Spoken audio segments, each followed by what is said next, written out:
So in this video, I want to discuss Wang-Yangming, which is the last thinker in this book. Which Wang-Yangming was actually following.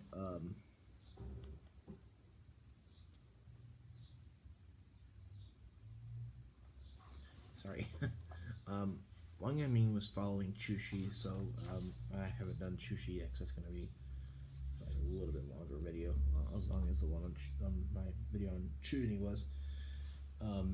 But Wang-Yangming was somebody who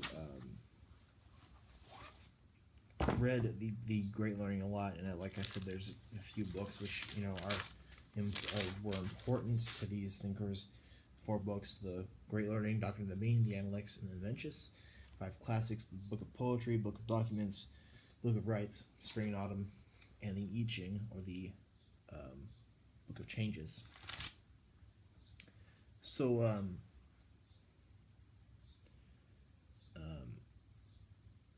he was born in 1472, so he was a bit, farther. He was born, a good bit later than, say, Chudini or Changsha or the Chang brothers. But he emphasized the mind, or Shin. He had a onto-epistemological significance of the mind, and he abandoned Chushi's realism. So Wang-Yangming is, in a way, is kind of moving towards the Buddhist idea of things. Many Buddhists had like a phenomenalism, which is similar to this, because many Buddhists had like a metaphysical nihilism, which is saying that phenomena is like really all there is, that's really all we have. So Wang-Yangming says that mind is the ultimate reality of the universe, and basically it's not a realism. It is, in a way, it is still a realism, because mind is the solid reality of things, but it's still, in a way, a idealism. Wang-Yangming had a monistic idealism, characteristic of Lu Xiangshan. I haven't studied that one before. That one, who is in this book, which I have not studied him, and I am omitting him for the moment. And basically, that mind is the ultimate reality, and he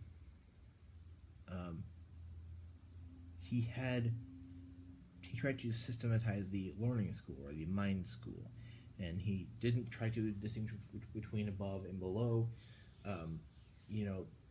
This really wasn't that much of a dualism here. That there's no distinction between heaven and earth. There's no above and below. There's not that much of that.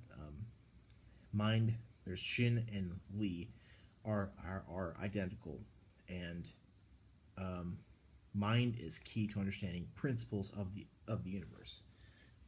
Shin and Li are identical. Mind and principle are identical, and there is a plurality of individual minds. So in a way, it's pluralistic, but it's still mainly a monism, because there's many different individual minds. So that still makes it kind of pluralistic. But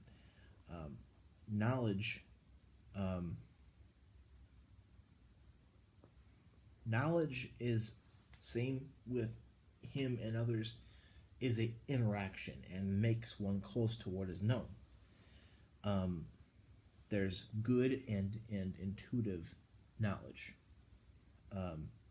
which comes from Mencius.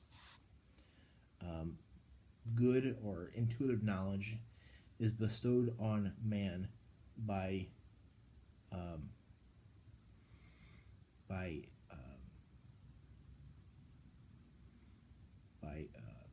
having things resolved, or by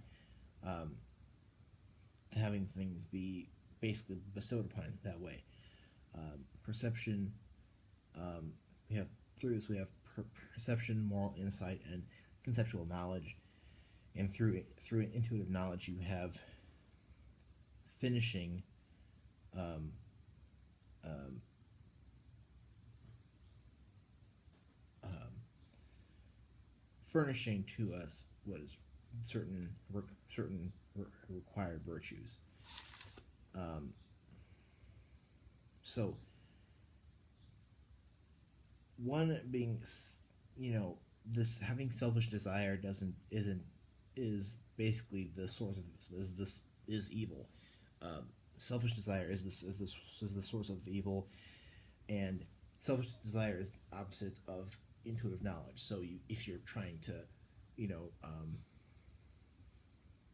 like you are motivated by things that you yourself want, that is, you're gonna have a lot less intuitive knowledge than you would otherwise. Intuitive knowledge seeks unity in humanity, and selfish desire turns one away from that. It basically, so we have this intuitive knowledge, which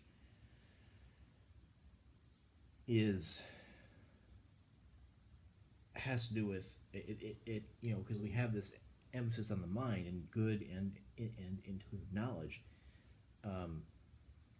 kind of brings one together with others in a way, and it sort of it it kind of selfish desire kind of breaks down unity in humanity rather than building that up. So this has got a little bit more Buddhist idea of things, and it's more Buddhist because it's not as much of a pure objective realism as his predecessors. So if you think I left anything out or messed anything up, let me know in the comments below. Thank you.